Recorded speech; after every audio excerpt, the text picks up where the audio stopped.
My favorite part about being at IC is working with students.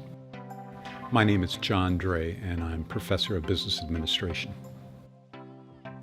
One of the things I think that helps to differentiate what we do at Illinois College are the projects that students work on that require a lot of direct hands-on activity working with real-world clients.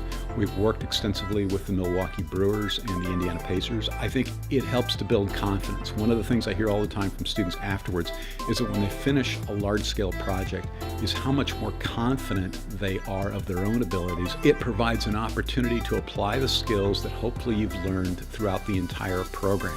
Those projects in many ways become kind of a culminating experience for a lot of students in which you take what you've learned in a classroom and can go out and apply it somewhere.